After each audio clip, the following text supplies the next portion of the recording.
Welcome to the stream, everyone. I hope you're all having a wonderful day, morning, afternoon, evening, whatever time it is, wherever you are in the world. And thank you for being here. Thanks for being here. We got some React stuff we're going to watch today. Hang out for a little bit. Still don't have any decorations in the office. It's going to be a couple weeks until I get any of that stuff. So don't expect to see that. But it'll come back in time. I don't remember these texts before. What do you mean? Like the AI summary of the stream, or what are you talking about? What's up, Ishi? What's up, Ranner? Good to see you. What's up, New Perspective? Stalwart Teen, Jack Sandy, hello. What's up, La Luna? What's up, Icarus? Zastin, thanks for subbing for 27 months. Hope everyone's having a good day. I hope you are too.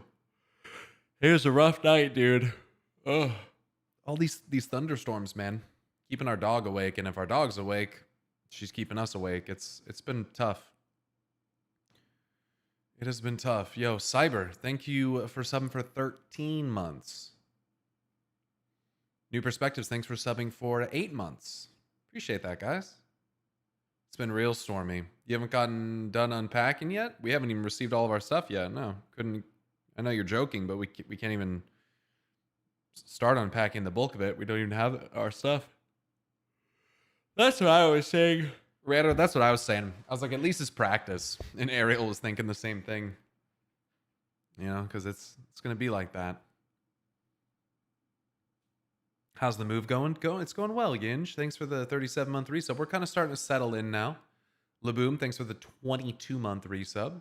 And you guys are slanging subs here at the beginning. Yo, Nathan Melton, thanks for gifting 5 subs. What the fuck? What is going on? Thank you. That's very generous of you. 5 giftos, dude. Yo, show some love to Nathan in the chat. What the fuck? What the fuck? Thank you. I think it's okay that there's no decor for now because it's like getting player housing and not knowing what to put where. I have a pretty good idea of where we're going to put. Well, yo, Terraburn as well. What the fuck? Yo, thank you. Thank you, guys. What is going on? Freedom Day. Happy Freedom Day.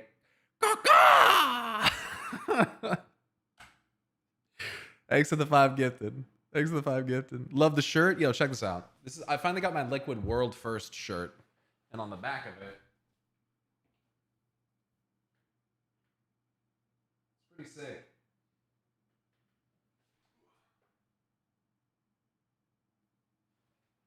It's pretty sick. Took forever, dude. I ordered that shit like fucking 2 months ago. It's a great design. It's pretty cool. Yo, Cyber.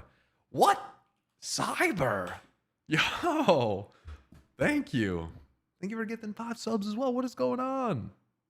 Yo, have a happy and safe 4th of July, everybody. Our dog is going to fucking hate it. But, you know, it won't be the first time. I'm moving towns soon, most likely because of shitty antisocial neighbors, but it's not as far as you moved. Even so, it's really annoying. Yeah, moving sucks, even if it's not that far. Yo, happy 4th, Fletcher. What's up, D of the Lynn? Hello. What's up, Tony? It's going to be loud. Yeah, it's like 10 minutes away where they set these fireworks off, apparently. Assuming they don't get rained out. Did you move because of neighbors? No. I moved because it was significantly less expensive here. It's closer to family, and hopefully living here will be able to provide a better life for our daughter. Yeah, I didn't move because of neighbors. Now, our neighbors were fucking annoying. So, you know, we're not upset about not having to live by those neighbors anymore. That's not why we moved, though. Am I reading the title right? You are. You are. Gonna try to get some different reacts in today. Happy 4th. Good and energy plus vibes for you. Yours in the home. Happy to catch you live. Thanks, Quacks. And thank you for subbing for the Prime for 20 months. It's a long time. I hate these 12-hour plus daytimes in Sweden. Yeah, that sounds shitty. Oh, man. Yeah, Felipe. We'll see how much I do, but we'll do some. The guy that did an AI art this shit did a sequel. I know, I watched it yesterday. It was It was bad. I hit 90 on my Mistweaver, and I'm at 228 eye level and 4-piece hero set in 10 minutes. Really funny. Easy, dude. I wish you had someone artsy near you that could paint some sick shit on that wall. That would be pretty cool.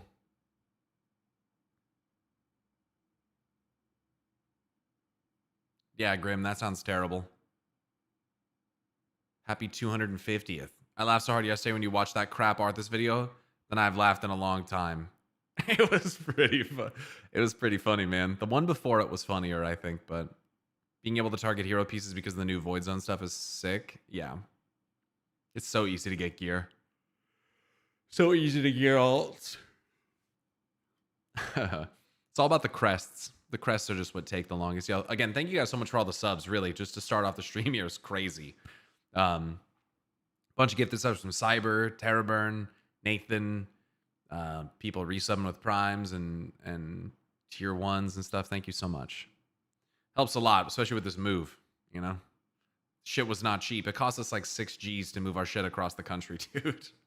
This shit has been so expensive. It's fucking crazy. It's crazy. Your old place / state was known for raining all the time. No, it wasn't. So are these just different storms than what you're used to? So all of Oregon is not just like Portland. All of Oregon is not like raining. That's not true. So in Central Oregon where I lived, it was very dry. It didn't rain very much at all, and it would storm even less. So it's stormed every day and night since we've been here, which has been 3 or 4 nights now, 3 or 4 days now, 3 nights, 3 nights, whatever. It's been several days, and it's storm every day. So that's not normal for us, like where I come from. I did live in the valley at one point where it was more humid and would storm more, but where I've lived for the last like 10 years isn't really like that. It depends on where you live in Oregon. I like the 9 of 6 loot coming from last 2 mythic raid bosses and 12-1. Me too.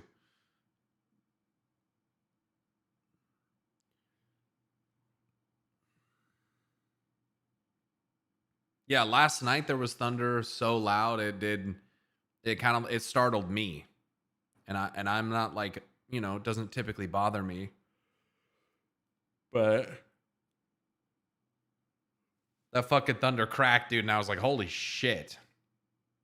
That even kind of freaked me out. So Olive is just having a really rough time, man.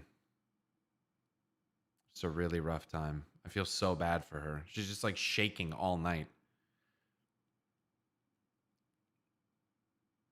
But apparently the weather that we're experiencing here is not like normal. It's not normally this humid. It's not normally like thundering and having storms like this. This is apparently abnormal. But I believe it's probably the product of climate change. Like, people say it's a heat wave, but it's, Checking in from Missouri here. The storms get wild through this area of the country. Yeah. My Whippet hated them as well. Yeah. Humidity is fucking horrible.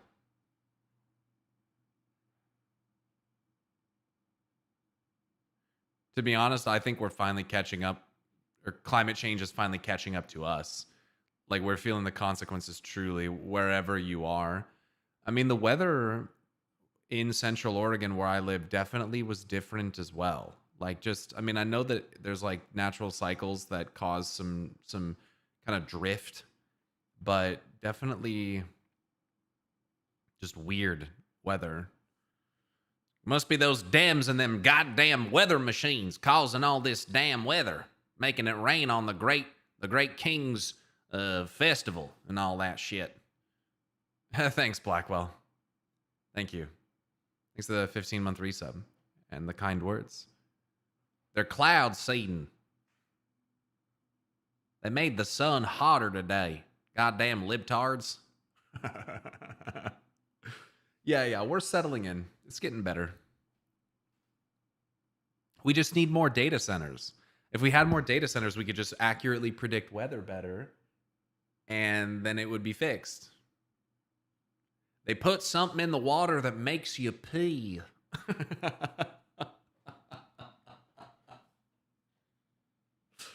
They put something in the daggone water that makes you pee. Goddamn hydration or something or other.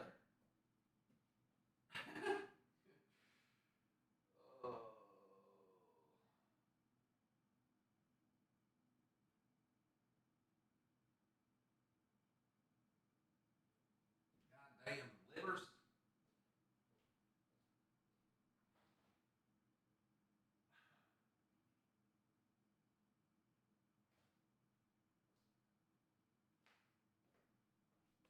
More AI equals better weather predictions, people. Come on. It's obvious. Duh. It's not just climate change. It's climate reality. ChatGPT. Have you watched any of the new InfoWars stuff since The Onion took it over? It's fucking gold. I think they went live Thursday. No. Dude, I'm gonna tell you what, though. This humidity is fucking my do up, dude. Straight up, man. I gotta get a haircut soon, bro. I'm fucking getting wild in this bitch. My hair is out of control. It is fucking crazy. We gonna dissect some Locke lore? We gotta learn about Locke a little bit today, I think. I think it's a good time. I didn't even know that Onion took over InfoWars.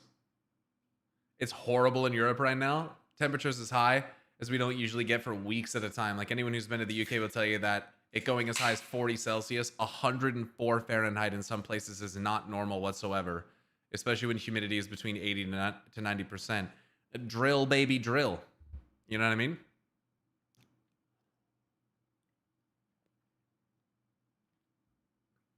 Drill, baby, drill.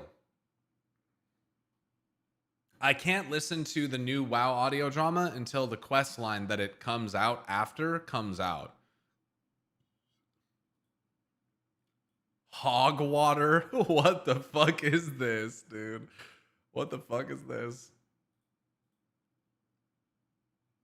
If you're like me, you can't get enough hog water. Now, I may be biased, but I drink 3 hog waters a day, and I've got a garage full of the stuff. If you're a like-minded American man with a similar background, you won't just love hog water, you'll find you need it. Hog water comes in several refreshing and essential flavors: berry blast, tropical sunrise, and my favorite, the all-new green flavor. Whether you're drinking it to thrive...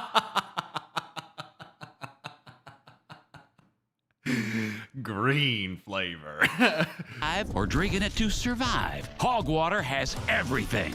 It's got the ingredients and it's got the taste. And if you order right now, we will throw in this limited edition Jim Haggerty Show hog water What sleeve. are they hiding? You can bring your can anywhere and nobody has to know you're packing hog water. Oh my god, all the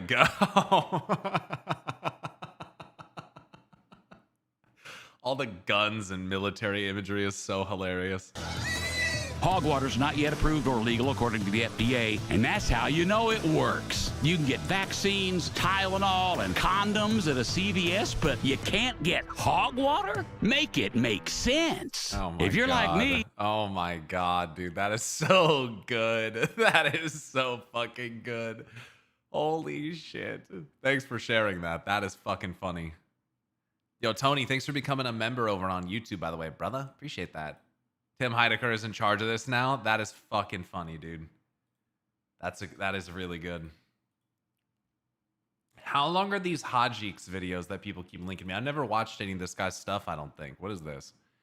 15 minutes with a... he's got an AI Medivh, but I think it is anyway, but whatever.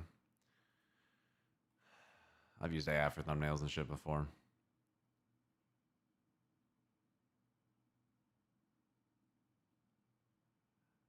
Violently American. 15 minutes isn't bad. It's not bad. Didn't someone mention Hashik videos also have spoilers in them sometimes? Yeah, I don't know which ones do and which ones don't. That's why I'm a little worried.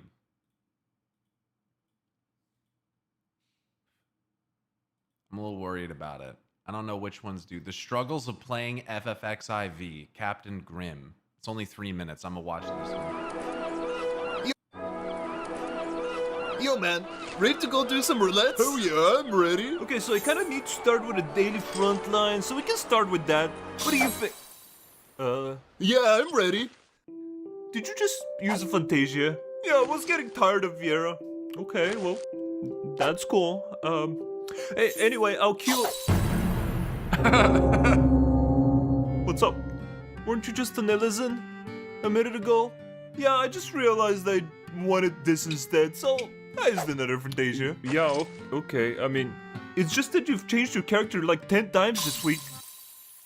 What the hell is your problem? What? You just used another Fantasia. What's wrong with you? I don't know. I have this urge. I can't control it. You don't Fantasia get addict. it. What do you mean? Wait, you think? Yeah. Yoshi P. You will purchase more Fantasia from the online store. Hey, when are you guys adding a butt slider? Leave me alone already. Time for the Daily Alliance raid. Real There's some though, really cool add the butt options like slider. the Near raids or the Myths of the Realm. I can't wait. What's it gonna be? Crystal Tower.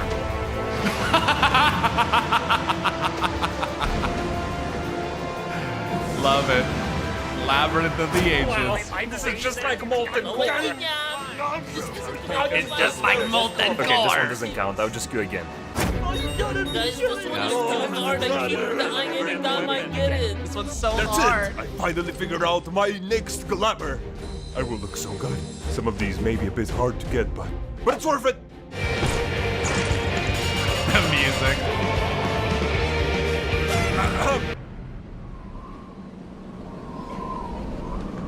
Oh my god, I love your outfit. It's so cool. Can we Jeepo? Get it At least someone has taste. Glares at you with fierce, piercing eyes, a knowing smirk on his face, his glorious Oh mane my God. flowing in the wind. Huh. So you're the new guy. I'll be your supreme commander starting today. Yeah, no thanks. Oh. What a relaxing place. I could just sit here and AFK Love for Charlotte. hours.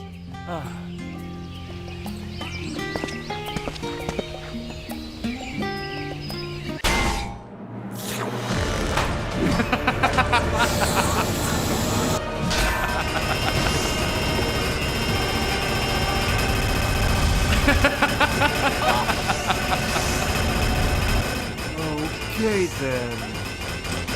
Accurate. Crystarium.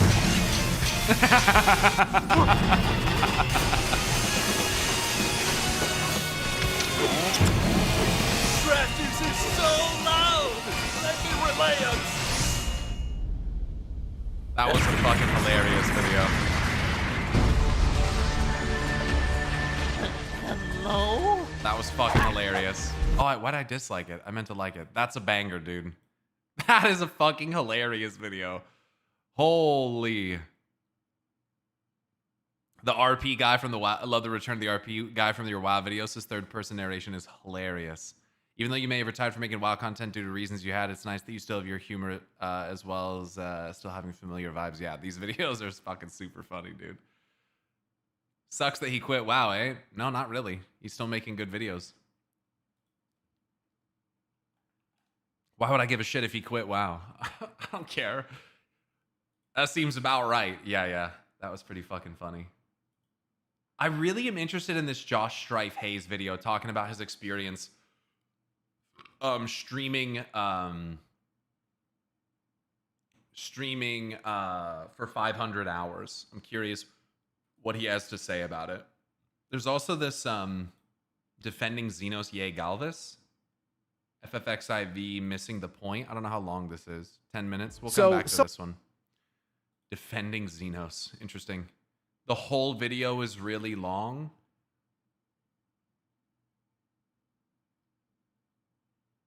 I mean, I don't want to just listen to the part, though, about him talking about the bias people have and their opinions form within their own bubbles. I want to know what it was like for him to stream for 100 days. You know what I mean? I'm more interested in that in the context of a streamer than just like the thing that we've talked about already 100 times. You know? And yes, it is long, but I know it's long.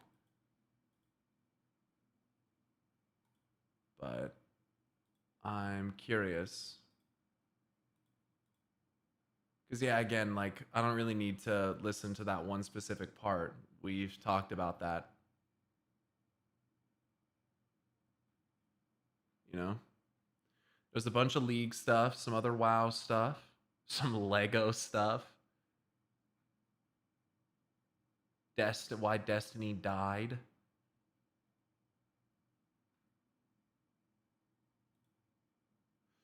I'm curious. If it's boring, I won't watch the whole thing.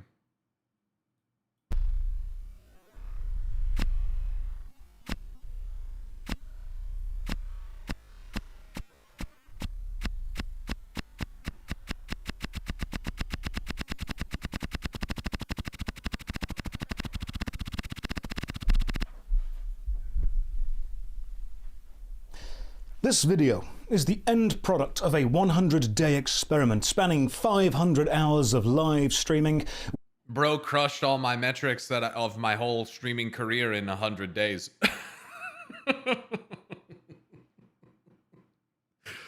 Bro has more minutes watched in 100 days than I do in my whole life. Crazy. Which generated 56 million minutes of content watched, 416,000 unique people joined, and around 750,000 chat messages were sent. And I did this experiment because I wanted to understand the live streaming world better. You see, this is the most in-demand job for a majority of school children almost worldwide. In the 80s, it was rock star. In the 90s, it was footballer or movie star. Early 2000s had the rise of the reality TV star, and the 2010s saw the start of the online media saga. And now the most desired job is simply influencer. Now, I can answer questions about YouTube all day long, but when someone asks me about live streaming, specifically Twitch, I am just far less knowledgeable. And as a former teacher, I used to tell my students if they ever asked me something I couldn't answer, I would do my best to go away, learn it, and then report back to them so we could both grow together. So I thought, why don't I just do that here? I decided I would finish whatever YouTube projects I was working on at the time, and then I would spend the next 100 days focused entirely on live streaming, either doing it or researching it. I would chronicle the highs and lows of that 100-day journey, and this is that chronicle. I'll cover the mental side of streaming, the relationship with the audience and with other content creators, and the benefits and downsides of being a champion of a game or a cultural ideology. I'll look at why people watch streams at all, how this has changed me as an individual and as a content creator. If you're thinking about streaming full-time, I hope this video helps answer some questions you may have or prepare you for the challenges you may face. And if you're not thinking of doing that, I hope this is a whelming 90 minutes of background noise.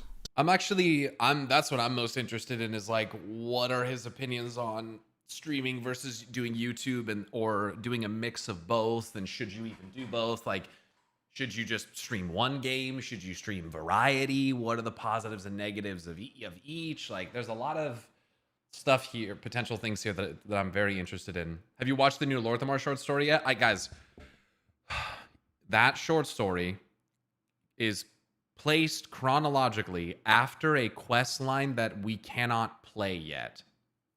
They released it early, so I'm not going to watch it until I can do the quest line, because otherwise I feel it's not really going to make as much sense. So let's start at the very beginning. Grab a drink and put this on your second monitor or phone while you're doing other stuff. Yeah. We're going to be here a while. As usual, a massive thank you to all the supporters on Patreon and everyone who subscribed on Twitch over the last 4 months. All 6,500 of you. More information on how you can support at the end. For now, let's begin. On the 2nd of February 2026, I uploaded the video Why Does This Keep Happening to my main YouTube channel, Josh Strife Hayes. My second channel, Josh Strife Plays, covers mostly single-player games with a lean toward classic RPGs. By all metrics, these are two very successful YouTube channels. All I needed to do is keep creating the content for both of them, giving the audience of each what they want, and everything would be fine. If it ain't broke, fix it till it is. So you'll notice there's an almost 3 to 4 month gap on both of these channels with no content. This video is why. I see modern content creation as broadly split between three main disciplines: fast-paced, short-form content served by sites like TikTok or Instagram, long-form scripted, edited content, which is usually found on YouTube, and live streaming with sites like Twitch, Kick, or Rumble. Each discipline serves different audiences. TikTok's short-form audience tend to be younger. Millennials love multi-hour-long video essays on games they'll never play. Live streams are split between both, depending on the vibe of the stream and the connection to either the game, the streamer, or the situation. Now, I'm not a short-form creator. I have no interest in making that type of content. I do long-form scripted and edited videos, but before doing YouTube full-time, I was a theatre actor, and before that, I was a drama teacher, and both these backgrounds could work well with live streaming, interaction, and improvisation. But as a creator, I'm aware that audience demands change. Trends come and go. Advertising revenue is volatile, and while I have no intention of stopping my work with either channel, I watched you last having played WoW in like 2012. Oh shit.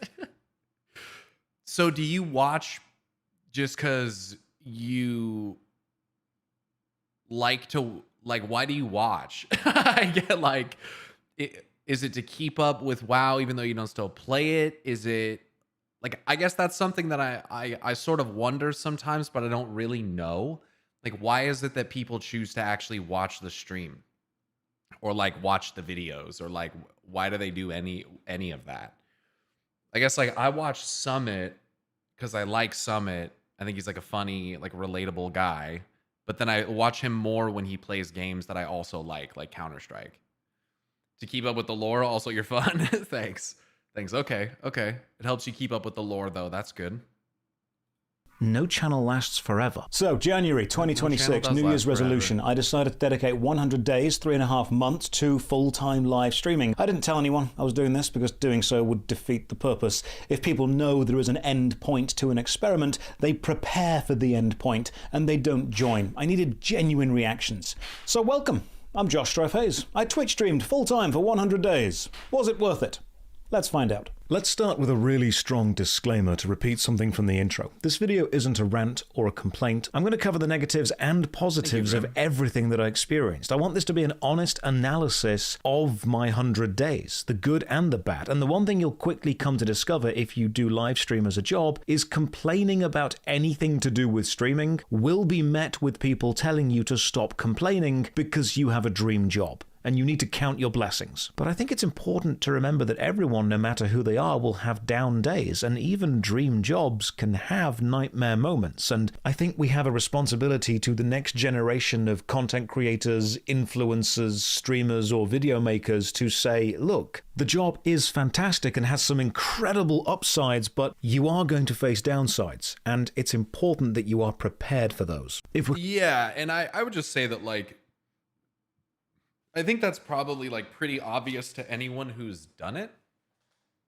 And people that haven't done it, I think there's many different reasons why you would develop a perception like this, but people that haven't done it might have this like, what would you call it? Like this romanticized view of it that like there is no downside. But because they haven't done it, they don't really like understand that. And I think that can like make people sort of angry because they have that perception, and then so when they hear about that maybe not always being the case, like I don't know. I almost think it like begins to dispel this illusion that it's like basically like perfection, you know what I mean? That there's no downside, that like it is the best possible thing and nothing about it could be a struggle or could be bad, you know what I mean? Like definitely just like not the reality of the situation. It's just not. I literally have the exact job that I went to college for, which is rare, and it's my dream job. And sometimes it's still a nightmare because jobs are jobs, and public-facing jobs are extremely unpredictable. True. I can see it being romanticized, but if I were to do this, I would be so fucking boring. Comparing the Twitch experiment to YouTube, then we need to know how I do YouTube. I'll sit in my room and play a video game, recording all of the footage of that and taking voice notes as I go. Then I'll turn those voice notes into a script, record the voiceover of the script, then sit and edit all of the footage I've got to match up with the script. As anyone who's made a long-form video knows, it's a remarkably time-consuming experience. Then I render the video, watch it, fix mistakes. That's pretty nice. So he's not doing a live commentary. He's taking notes. See, like, this is useful for me, because I don't really know how other people do their job. You know what I mean?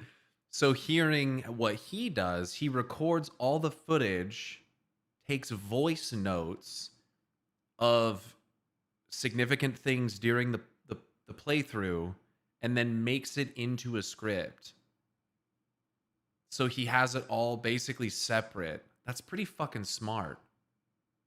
Form video knows it's a remarkably time-consuming experience. Then I render the video, watch it, fix mistakes, render again, make a thumbnail, upload, done, move on to the next one. But the human contact during this process is basically zero. And while alone time is important for all of us, I started to feel this widening chasm between me and you, who I was actually making videos for. This brings up an irony. I could make content faster if I had less contact with the people the content was actually made for. YouTube output actually benefits from a distance from creator to audience. But live streaming is the opposite. You're actively trying to include as many people as possible in the process. You need to be watched while working, so that performer-audience connection isn't just encouraged, it's mandatory. It actually is the thing many people are watching for. With YouTube, the end content matters more than the process. With live streaming, the process is the content that matters. YouTube is film and TV, Twitch is live theatre. So in my mind, this 100-day experiment would not only gather data based on viewers, subscribers, watch times, sponsorship opportunities and all that jazz, but it would also allow me to reconnect with you. And one of the earliest things I learned was the YouTube audience and the Twitch audience are very different. But let's start with two basic questions. Why do people watch YouTube, and why do they watch Twitch? And in asking these, I realized the majority of people don't actually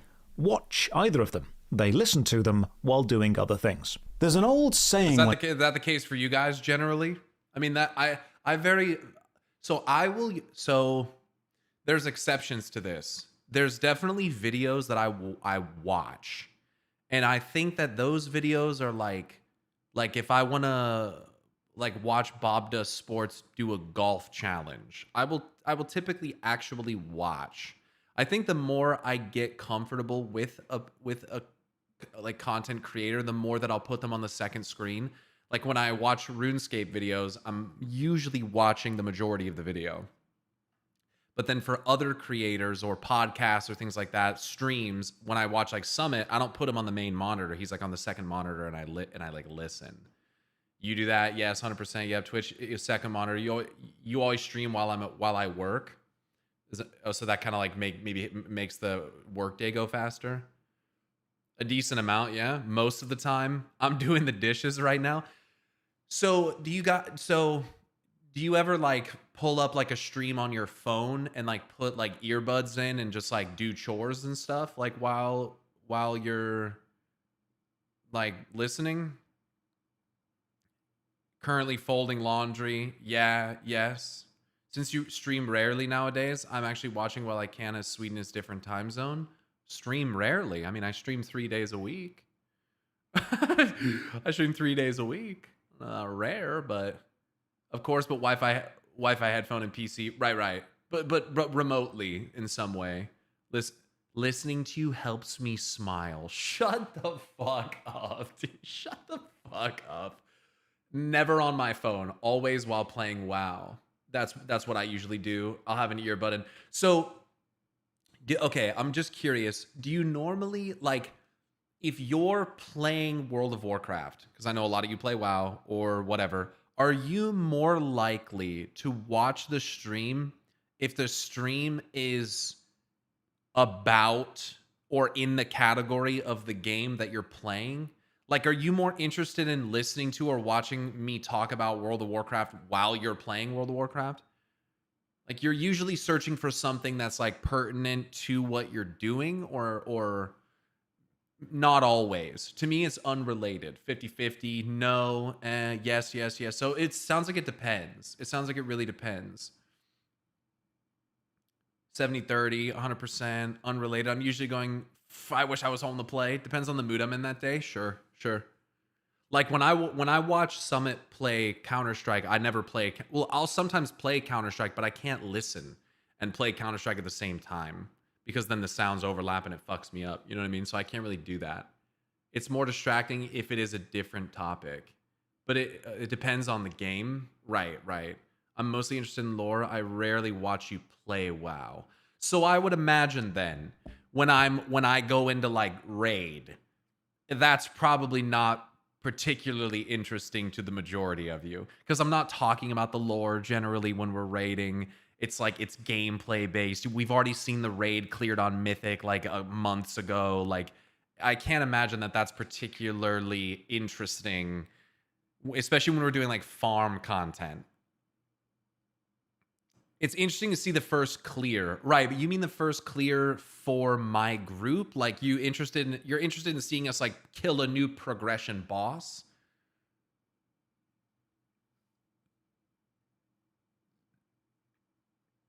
Your raid specifically. I usually tune out when y'all start raiding. What's up, Nico?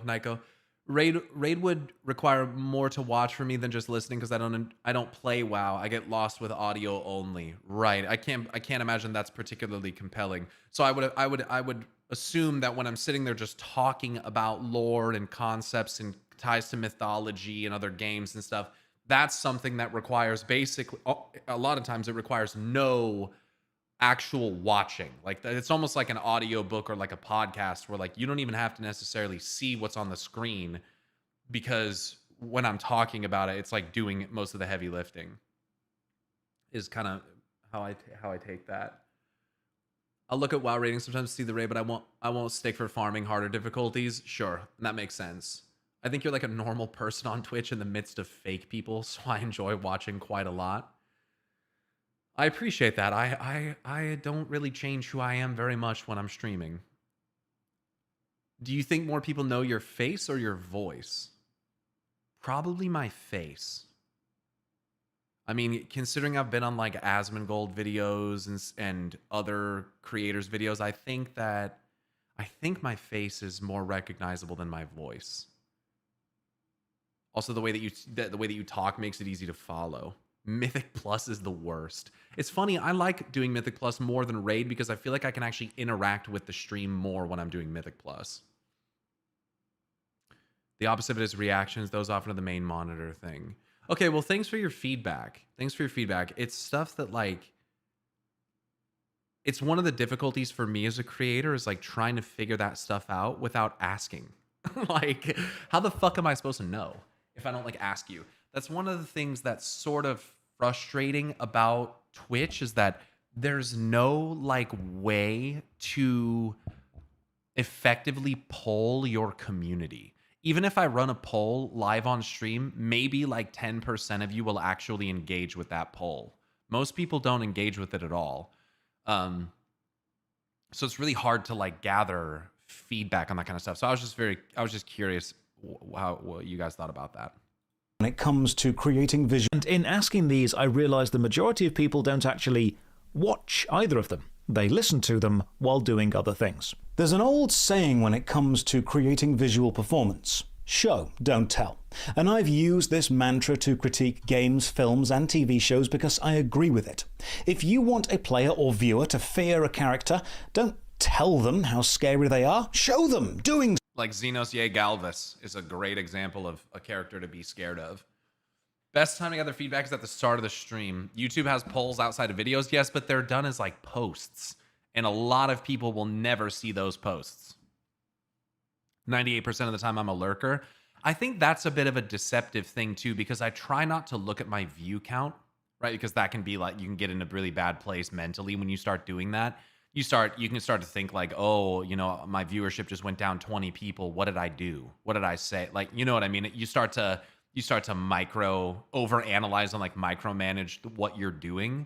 I think that can be really detrimental because then you start to change your behavior. You know what I'm saying?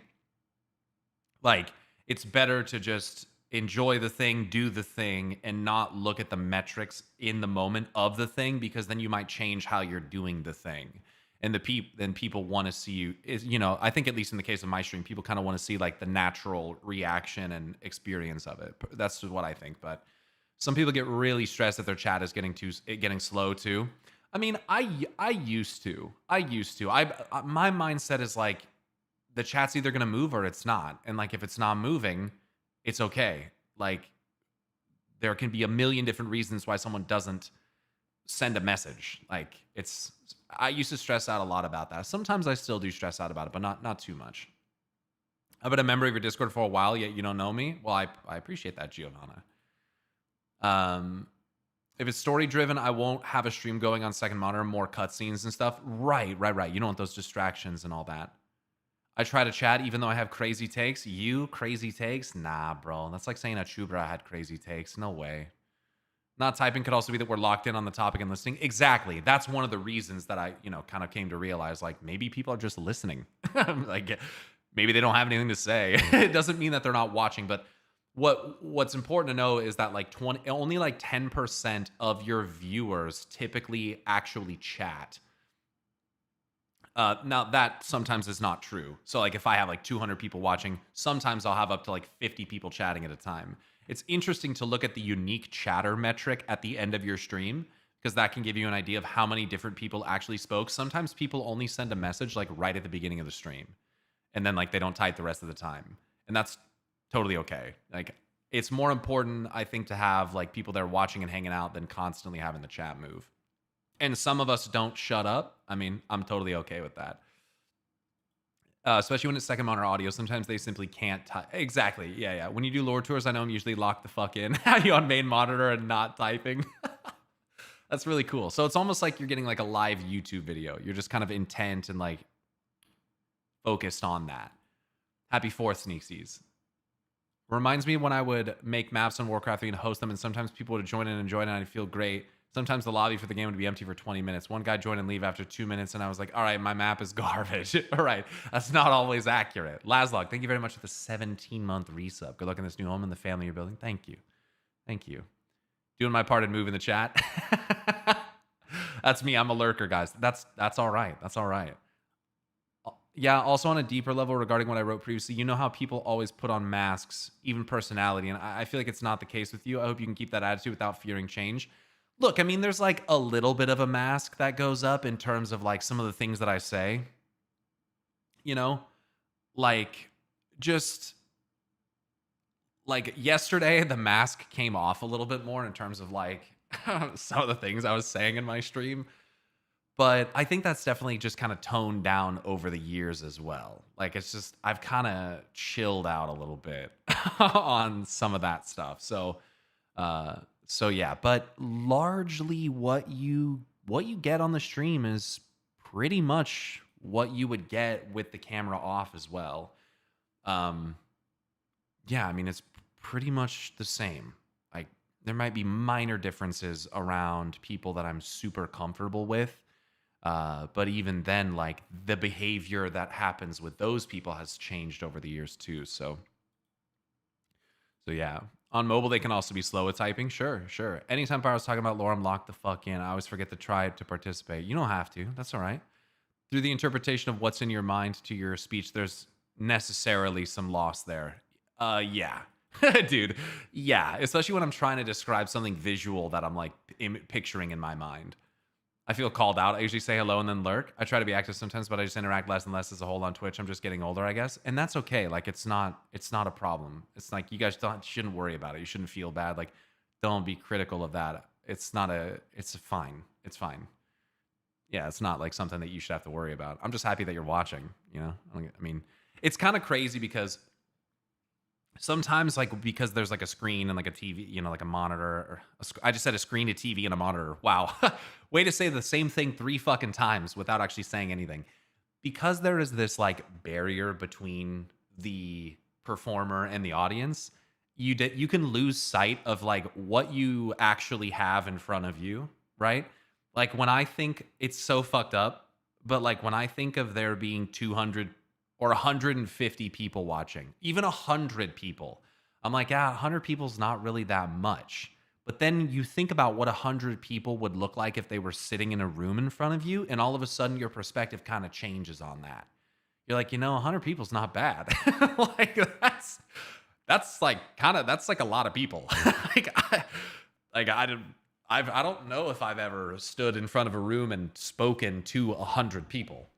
I'm sure that I have at least once, but like inviting 100 people to a party, 100 people to a wedding. I think our wedding only had 50 people, and there was like what felt like a lot of people, So I think that's the thing too, where you kind of disconnect from that reality a little bit. But anyway, sorry, that was kind of a big tangent. I just was very curious about what you guys thought about that.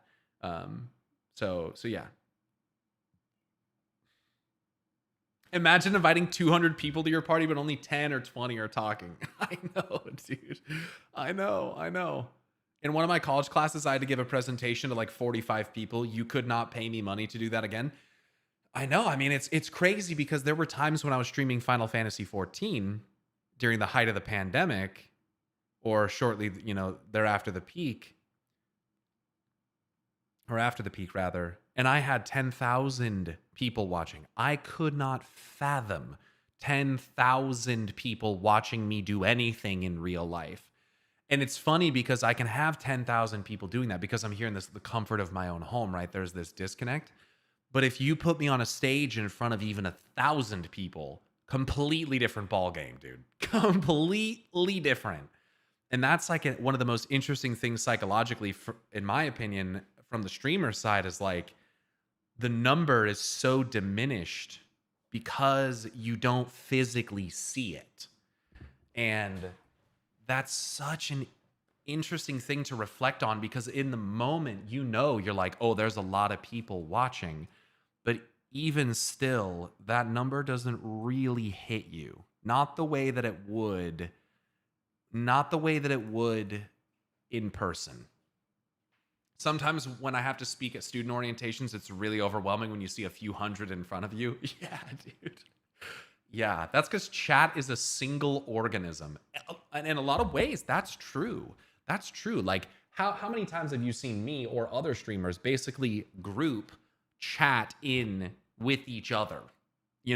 Like I say, oh, chat, what do you guys think? Because it's so difficult to address all of you individually, even though I appreciate each and every one of your individual like presences and like want to hear what you have to think. And I try really hard to like read all of your messages, which sometimes has negative aspects too, because sometimes I read messages from people that it's like, I shouldn't even be wasting my breath, like people who are being rude.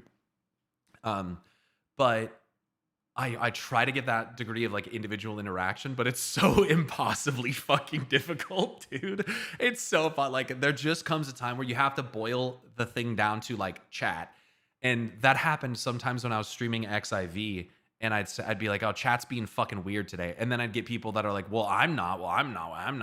And I think that's such an interesting dynamic, because to me, it kind of like illustrates how the streamer can tend to trend toward grouping it as a single organism, but from the viewer side, they still feel that disconnection, right? They are still themselves, that they're part of this pool, but not always does their perception like meld into the grander organism as it's seen by the streamer. So even if the people typing are largely like being fucking weird about something, if you comment on that, you'll get people that are like, well, I didn't do that. And it's like, well, obviously then I'm not talking to you. Right? It's weird when you aren't even chatting and a streamer gets mad at chat and you're like, you're like, what? Your sentence just fucking ended. You're like, what? Is that why streamers get one guide? Because they don't fathom how many people are actually watching, so that one guy feels like the entire chat? I think it's because it's like being heckled. It's like having a heckler. Imagine that you're a comedian on a stage, right? And you're doing your set, and the majority of everyone's laughing, and you're looking out, and then you get that one fucking guy in the audience. But for some reason, that dissension from that one person commands the attention of the performer. And I think it's because it's a clear disruption to the general vibe, right? It's like a thing, it's like when you're looking at a wall, like a white wall, and there's just like a big red mark on the wall. It's hard not to see the red mark on the wall. You know what I mean? It's just a disruption to the regular. So I think that that's why people get one guide, because it is of all of this like cacophonous like roar, you have this thing that's like sticking out, and you almost just feel like this like inclination to address it for whatever reason.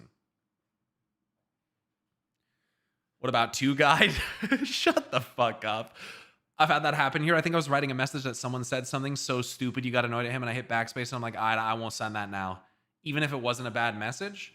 Well, that's a bit of a me problem as well, where it's like, if I get kind of frustrated at one person, you know, I don't always handle that in, you know, with the grace that I should. So like, but it's like, I'll put it this way, man. When you're the viewer, it seems like, especially because you're typically not going to be the one in the hot seat, right? Like the streamer's the one who's having that interaction.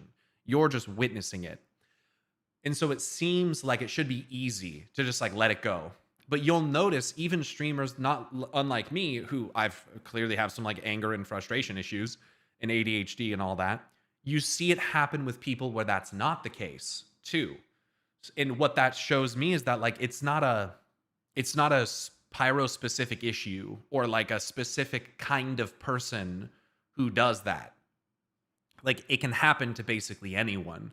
But when you're watching it and it's not you, it seems like something that should be pretty easy to like let go or to move past, right? But when it's actually you, your perception of it changes completely. It's like being in it's like being in a crowd and like watching someone standing behind someone kind of pushing them, or being the person getting pushed. Like it's just a totally different dynamic when it's you. So you're watching hundreds of comments come through every day now, and then every now and then someone strikes a nerve. Well, sure, but I'm more. It's not like I don't like need like an excuse for why it happens. Like it fucking happens. And sometimes people are stupid, and sometimes people are annoying, and sometimes I'm having a shit day and I'm irritable, and it's just like it just happens. But I'm more so just like, and not that you're contradicting this in any manner or arguing or anything, but I'm more so just trying to comment on how the interaction looks from here and how it looks from over there. And it's just completely different. Being the person that something is happening to is always going to offer a different dynamic, especially emotionally, than witnessing it. So that I think that's a big part of why that. Because someone asked, why do people get one guide? And I think that altogether is kind of the reason why. And then there's sometimes, as a final point here, because we're only 7 minutes into this hour and 33-minute video, there's some times where you get one guide, but it's almost like for a good reason, where like the discussion is legitimately worth having, or like there's an intellectual exchange that's happening, and some people want you to move on, but it's not like sometimes it's just like sometimes people's perception of how frustrating or whatever a situation might be is not even how you feel about it either. Sometimes there's a discussion happening, and it's like it might make some people uncomfortable, but at the same time it's like, well, for me it's actually like a really good conversation and like worth having. So there's times where like getting one guide has positive things too, you know?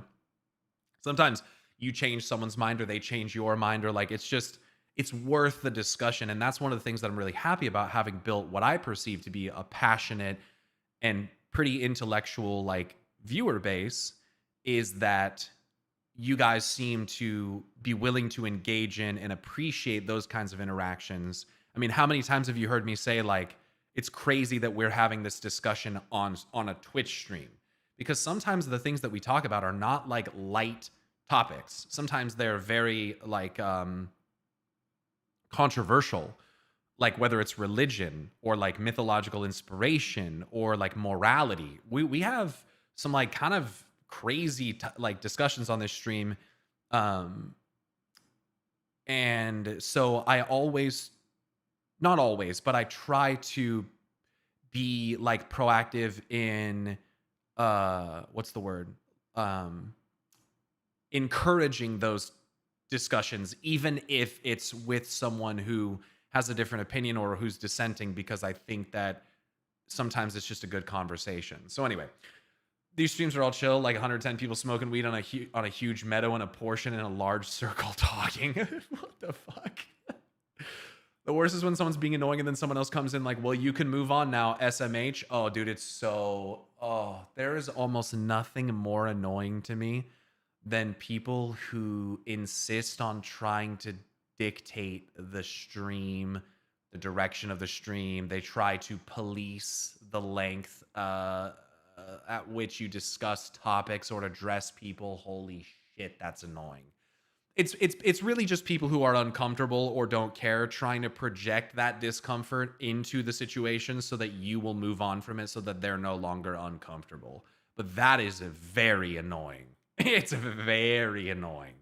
It's like, stop telling me what to think and feel and how to fucking handle. Like, just stop. Don't do that. No one likes that. No one likes that. Especially if it's like a stranger, someone you don't even know. Very, very weird thing. It goes to the point about being a job like any other. Sometimes at work, I've had those days where all my composure, etc., goes out the window because someone hit me at the right moment for me to get mad. Yeah, sure. Yeah. And that's a good way to relate it back to a more like normal job, which I appreciate you doing. So yeah. Something terrifying. Let the viewer understand the reality of your universe or game or story through witnessing an action in it and letting them have a real reaction to it, not just telling them what their reaction should be. Yeah, sure. Show, don't tell. However, showing and not telling requires the audience to actually pay attention when they are shown. So, the new writing mantra seems to be show, tell, show again, tell again, flashback to remind, have an episode recap at the start and at the end, then bring in a brand new character to recap the entire plot just for those who weren't listening. If you've ever wondered why shows like Stranger Things or later seasons of Reacher or The Boys seem so focused on constantly reminding the audience what's going on, as if they weren't even watching, it's because most of the audience weren't even watching.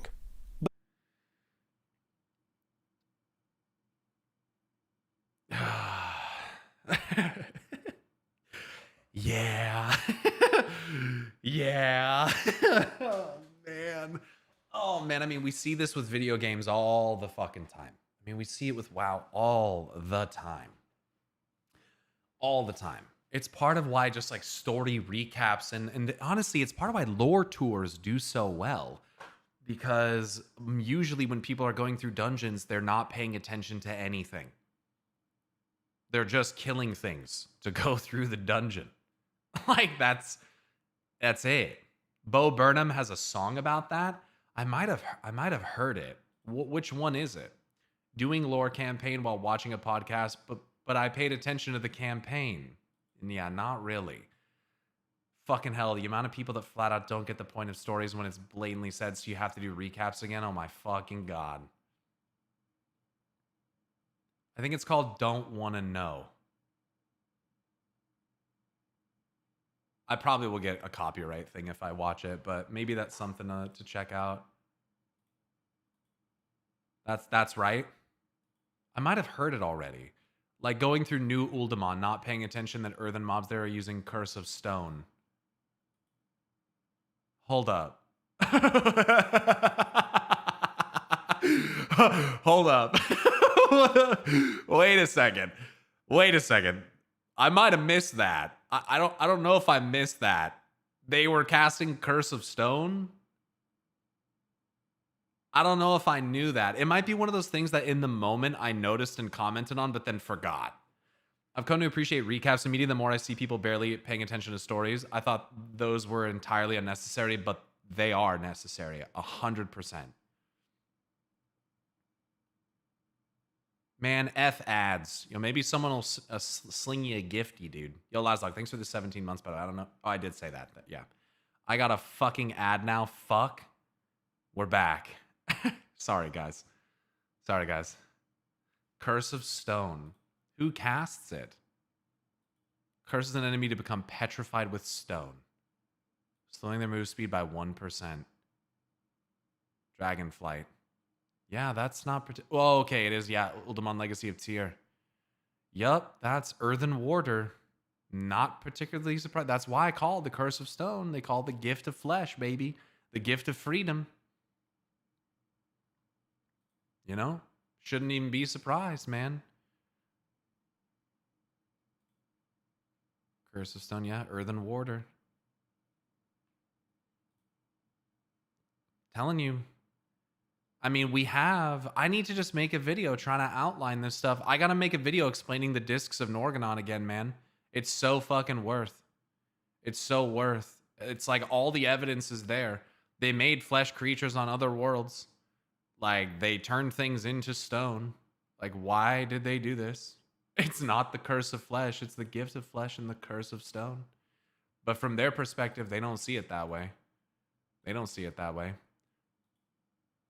But how does this apply to streaming? Because Twitch isn't something solely focused on by most viewers, it ends up being used as more of a digital body doubling service, virtual parallel play. If you are playing a game, there's a nice sense of community to watch a stream of someone playing the same game. It'll make you laugh if they make the same mistakes that you do, and maybe you can share a tip or a trick you've discovered while playing. And you value the live connection without feeling constrained to actually focus on it. Very few people are watching Twitch while doing nothing else. Twitch is background ambience. I'm willing to bet most of you aren't watching this video actively so much as listening to it while you do whatever else you're doing, or it's playing in the background. Even for events that I care a lot about, like Counter-Strike majors and tournaments and stuff, even if I'm watching it live, it usually goes on a second monitor. And if I'm watching the VOD, it absolutely goes on a second monitor.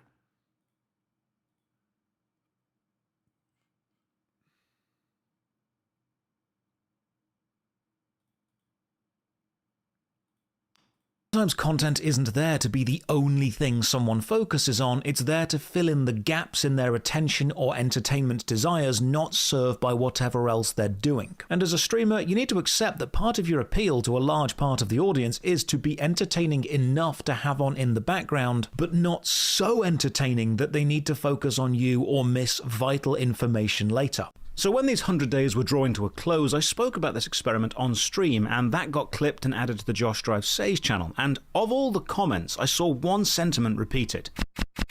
People were happy that I was returning to edited videos because they could not understand the appeal of a Twitch stream. So I decided to analyze that. Why do people watch live streams? After watching hundreds of streams while streaming myself, I think I found 6 key pillars of successful streaming. Now, most viewers will value aspects of all 6, and all streamers are doing multiple of these to a different degree. That's a good but list. Broadly speaking, I think people watch streams for these 6 reasons, and they all have upsides and downsides based on the community that they can create.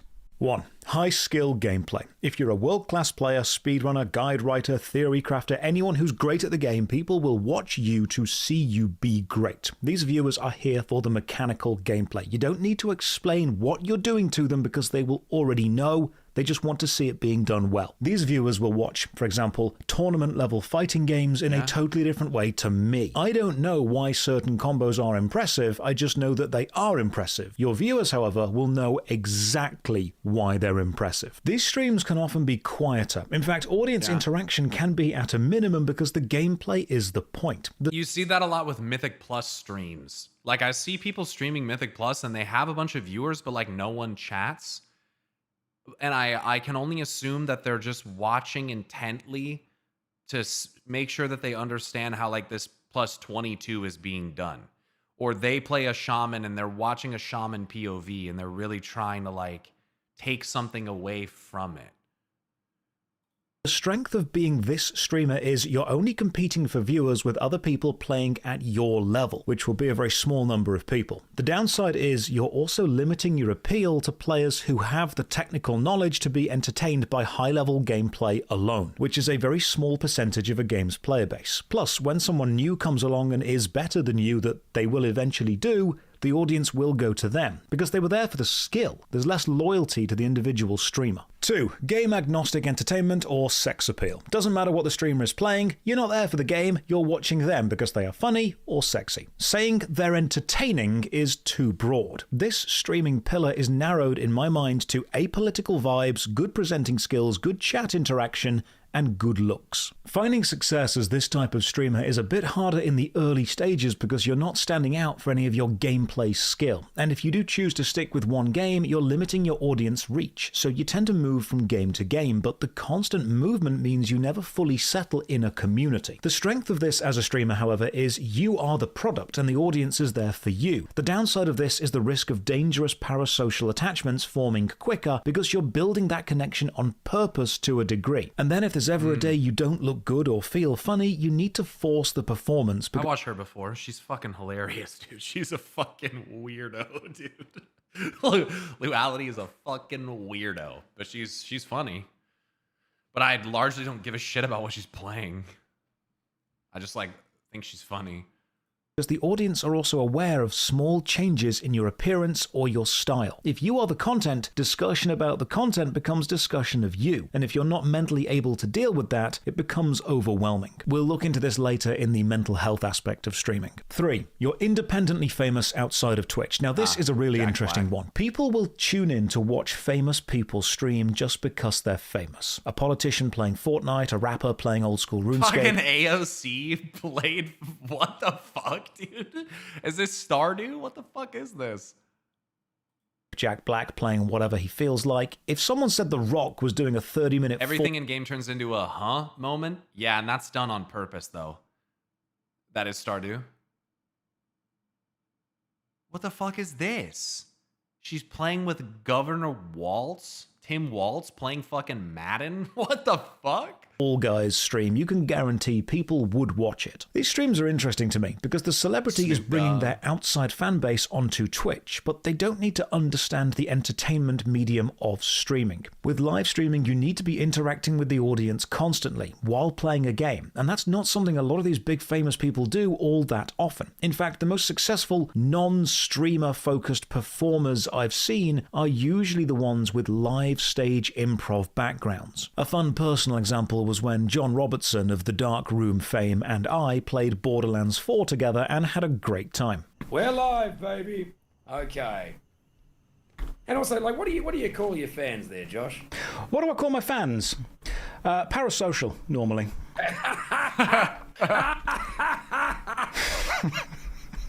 Grubby and Lua, probably the biggest farmers on the platform at this point.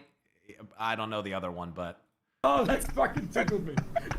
The strength of this pillar is, if you're famous, people will watch you do anything. And I benefit from that too. Isn't that such a weird fucking thing, dude?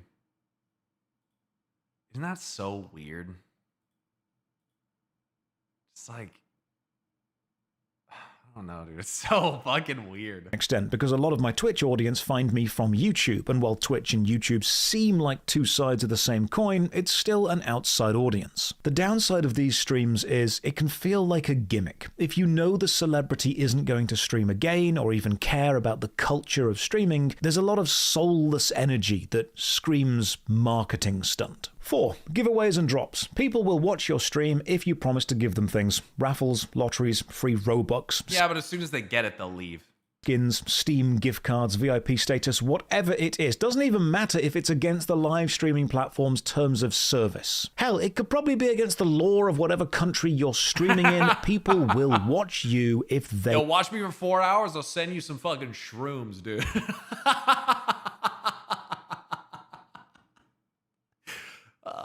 benefit. Now, some games do Twitch drops. If you're watching a stream, you get a reward in the game. And that's fine, because that's not really there for the streamer, that's just there for the game. They're less egregious, but it's still an audience acquisition method through giving things away. The benefit of doing this as a streamer is it works and it's really easy. People love seeing the word giveaway in the title, and they will wait for ages, especially if you're promising things people actually want. The downside, bots designed to search for the keyword like giveaway, drop, or free stuff. This is only sustainable as a business model if you keep constantly doing it. Pillar number 5, confirmation bias and belonging. This is probably the most divisive streaming angle. Work out what your audience want to hear and then say it. Yup, that's your Asmongold right there. Otherwise known as grifting. Doing it. Pillar number 5, confirmation bias and belonging. This is probably the most divisive streaming angle. Work out what your audience want to hear and then say it.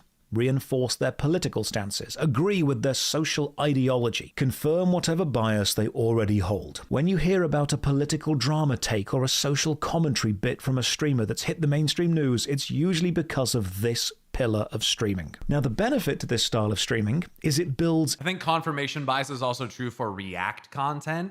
Sure, I could see that. Like, you see someone reacting to something, you're looking for their positive or negative reaction to validate the way that you feel about it as well.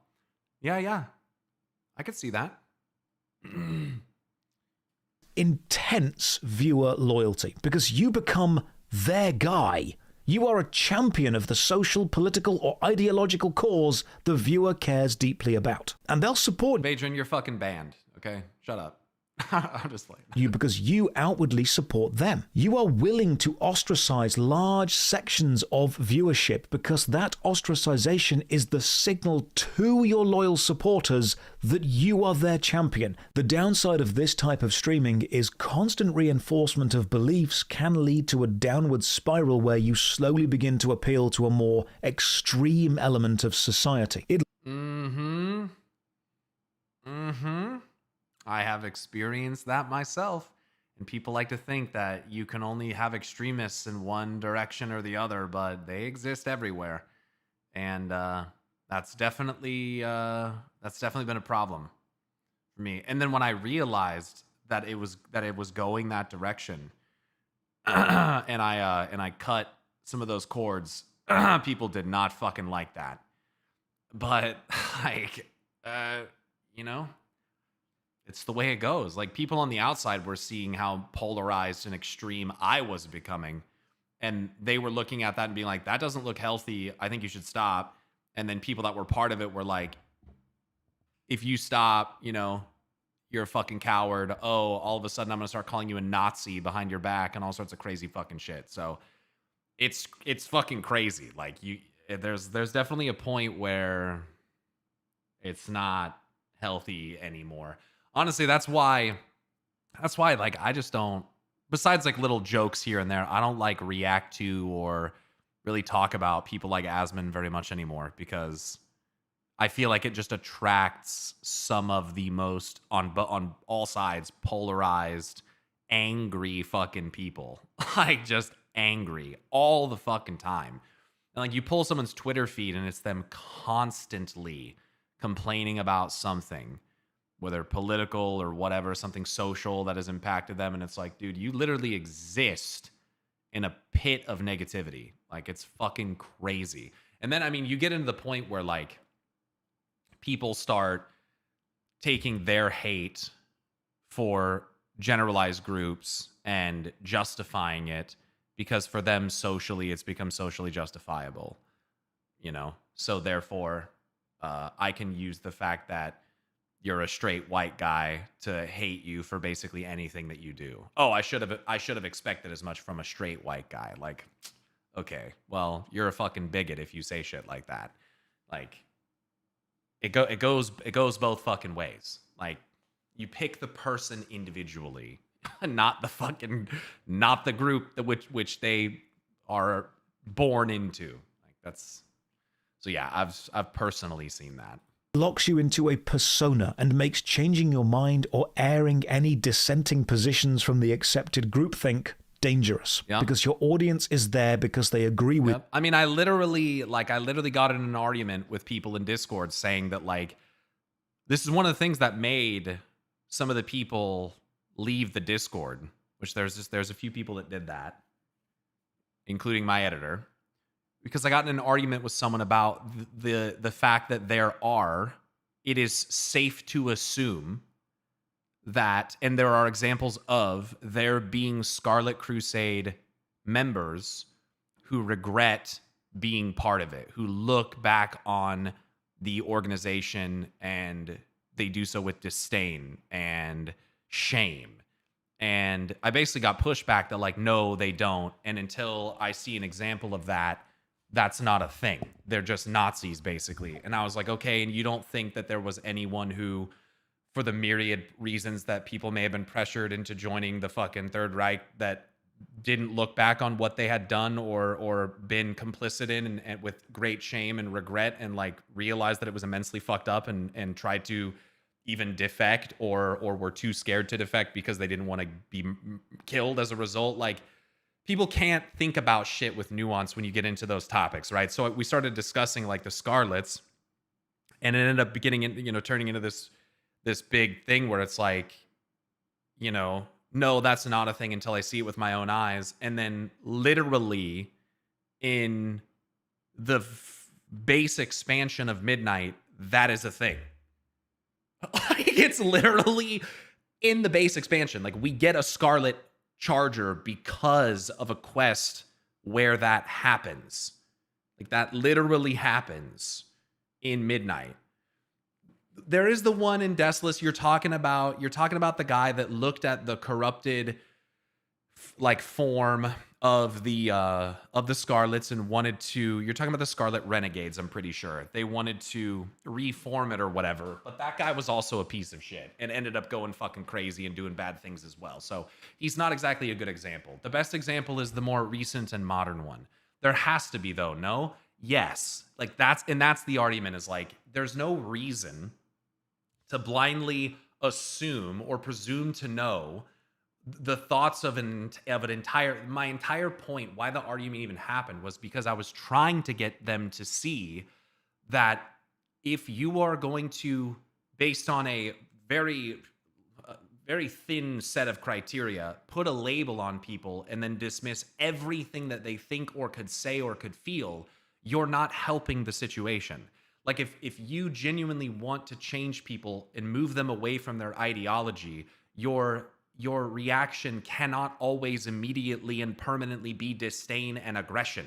That's like, you're not actually seeking progress. You're seeking vengeance or vindication is what you're after. Like, you have to be able to like realize that. Otherwise, you're just going to continue to perpetuate the cycle of hatred that keeps these things going, right? So yeah, it's very much that kind of like, you have to be able to see the individual separate from the group with which you associate them or they associate. Like, you have to be able to do that.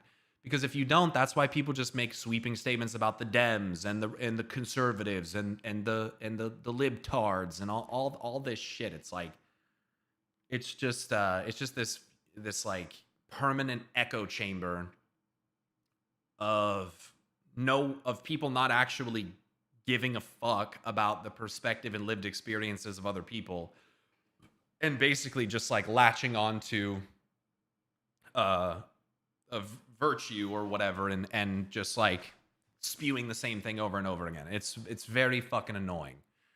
I 100% agree with you, but I do think there's a time and place for something akin to that towards people who are actually like evil, like the people in power currently. Yes, and at any point have I said anything that goes against that concept or that belief? Have I said anything that contradicts what you just said? No, you haven't. Exactly. So you should, I would just assume that I feel the same way. That is how I feel, right?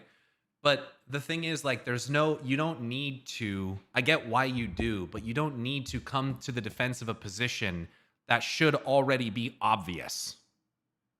Like, I'm not sitting here saying, like, oh, we should have fucking forgiven Hitler and understood where he came from. Like, no, fuck that guy. Like, what are we talking about here? No, I'm not sitting here trying to sympathize with fucking DJT. You know, that's just not the case. But I am trying to sympathize with the people who unfortunately get pulled into cult mentalities, which is what things like the Scarlet Crusade became. They became cults. You know what I mean? So, and I think that people who are well and truly lost into the cult mentality, they don't have any second guesses. They don't have any second thoughts. They don't ever question their actions. And I think that I feel a bit of pity for them. But if they were to do something evil or bad, I would stand against that, right? But in the event that someone recognizes the failures, recognizes the mentality that they've fallen into, truly is remorseful for what they've done, and wants to move away from that, I think that we need to be supportive of that. Because there are people who can and have reformed themselves from those harmful ideologies. And if we're not willing to recognize their desire to do so and be understanding of that pursuit, then I think that you're kind of a hypocrite.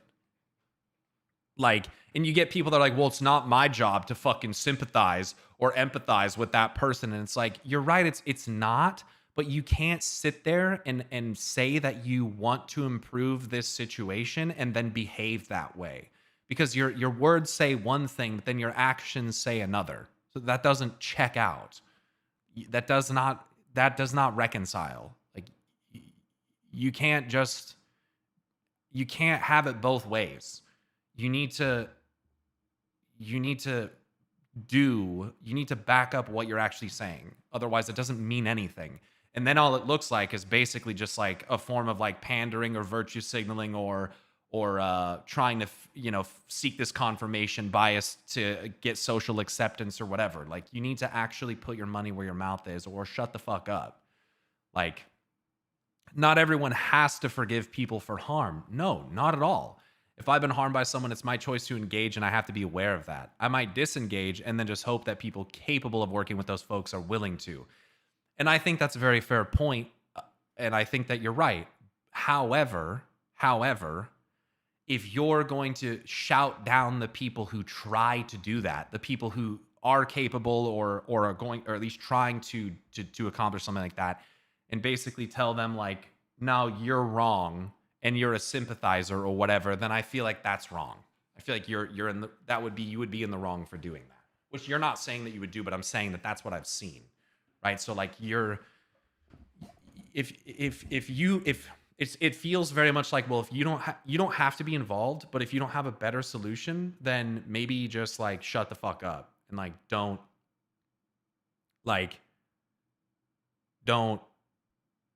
get involved.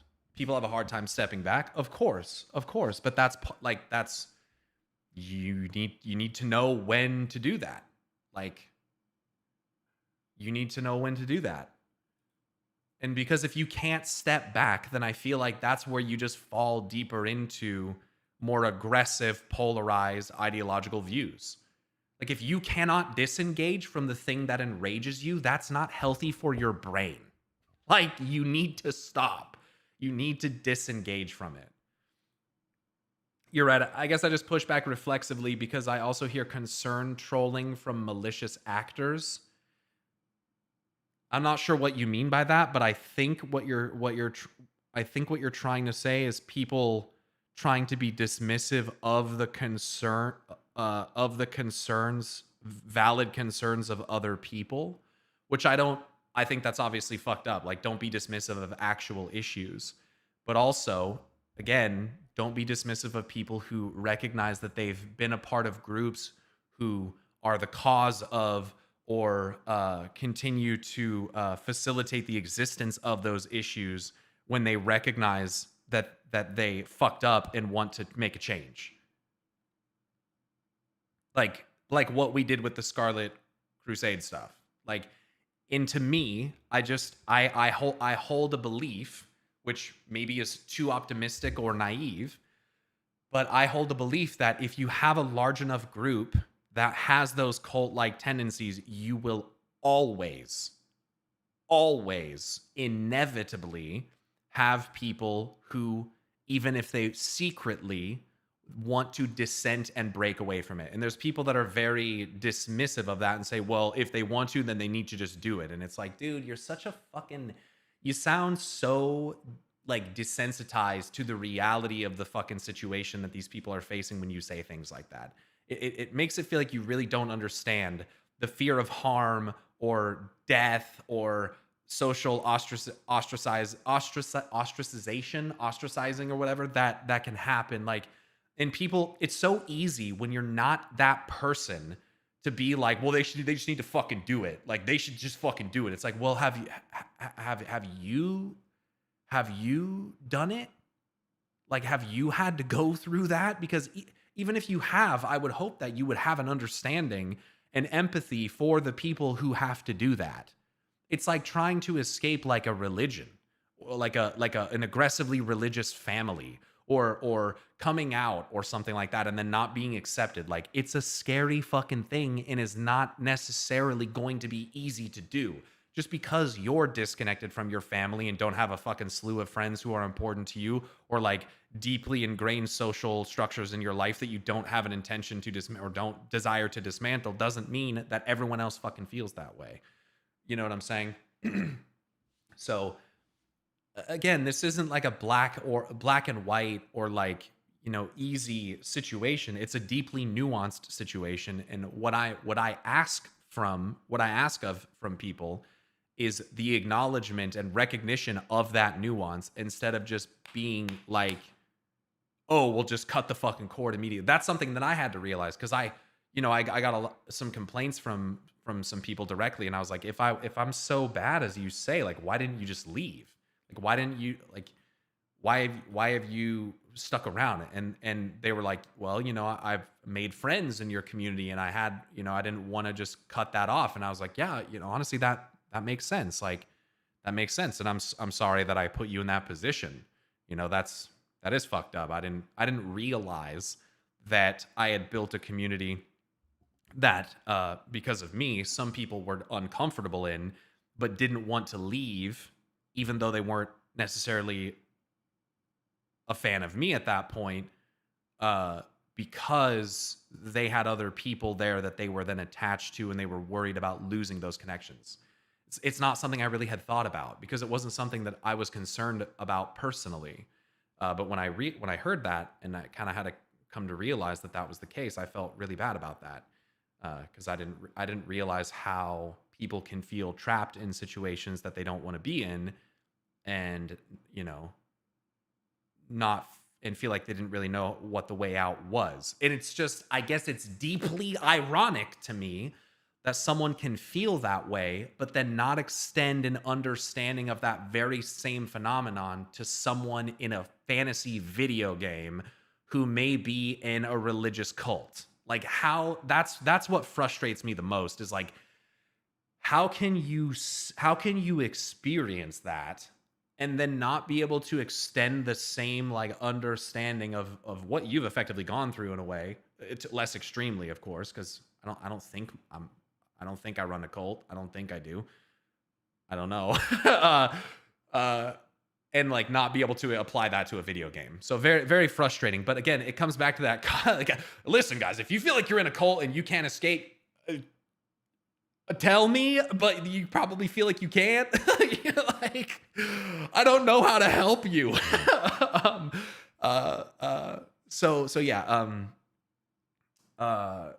Yeah, the whole this all stemmed from the confirmation bias discussion and the polarized ideological discussion and all that stuff, right? So that's why I got on this topic, and I hope I didn't go on too long about that, but I'm only here for the Kool-Aid. I have PM branded on my ass. Okay.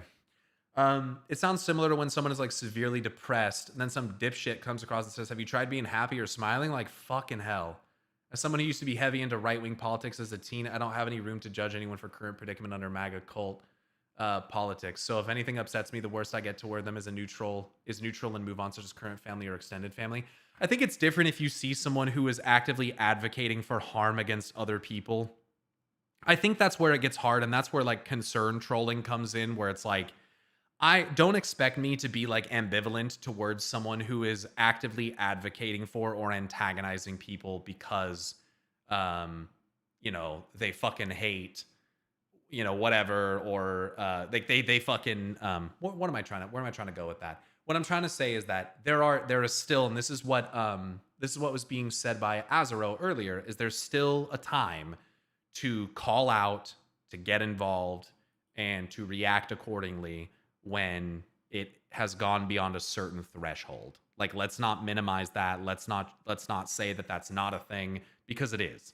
Like, if the Scarlets, like, Scarlets aren't a good example because they're actively militant. Well, I guess maybe they are a good example because there's some active militant activities coming out of the current administration. But to avoid getting too political, you know, that's where there's a fine line between like being accepting and neutral and not like over the top in your reactions, and then also not doing anything. You know? So I think it's important to be able to recognize that. The acoustics in your new digs amplifying your voice, it's because this room is empty, man. I know it is. I can hear the echo of my own voice, but there's not much I can really do about that, unfortunately. This is such a good convo, honestly. There's so much of this in the world and online right now. There are a lot of evil people who take advantage of people willing to be helpful to just keep being evil. And there's unfortunately evil people who use things like what I'm saying as a bit of like a shield or like a, oh, you know, like a, how would I say this? They can twist the words of someone like me to make it seem like their position is being advocated for. You know what I mean? When that's really not the intention. It's not the intention. And that's frustrating because then there's also people who aren't of that position who hear it and they think that's what I'm doing. Like some kind of dog whistle, whether I know it or not. And like, no, that is not what's happening. That is not what's happening. I'm not here saying any of this because I have some deeply veiled appreciation for Nazi Germany and feel that I need to justify or defend people who committed the atrocities that occurred during World War II. Like, that's not what it is. Like, if that's what you take from it, like, you need to think harder and you need to look deeper, because that is not what is being said.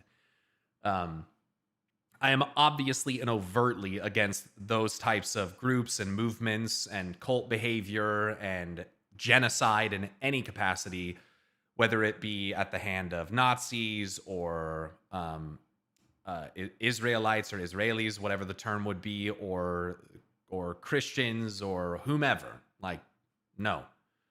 Communists, what the fuck ever. It doesn't like, there are lines, right? There are lines. So Pyro runs a cult confirmed. Yeah, probably.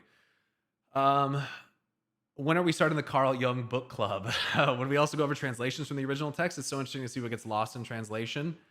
Well, I don't think I could read the original text if they're not translated. That'd be kind of a problem. My wife escaped from her family cult. Yeah, I mean, I've watched some stuff on like Netflix and other documentaries with Ariel about cults, whether it's things happening in like Mormon cults. And it's really unfortunate because, again, when you have cult behavior, it is not necessarily true that everyone of that religion or denomination of religion or organization is privy to or engages in that type of behavior. Israelites are the chosen people of the Abrahamic God. Okay, my apologies. Thank you for clarifying that.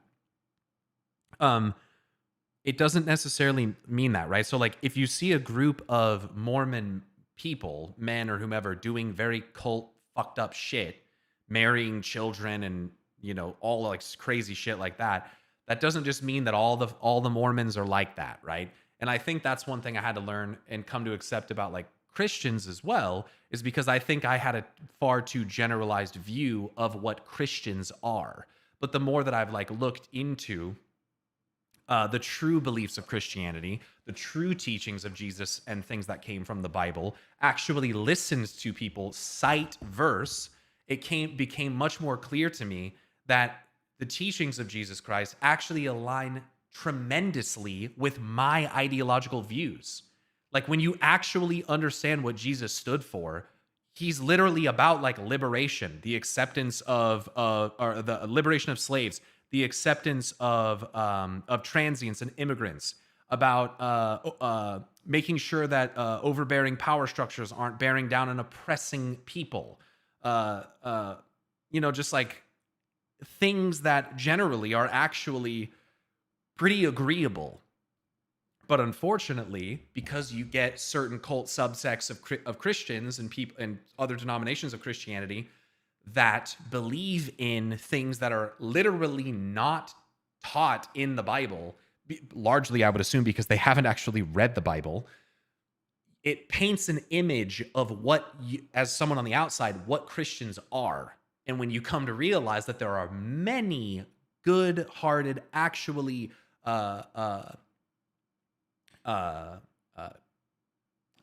faithful, generous, what's the word when you charitable, hospitable, kind, accepting, like, Christians, you can just start to realize, like, the image that starts to be painted because of this whole complete fucked up thing.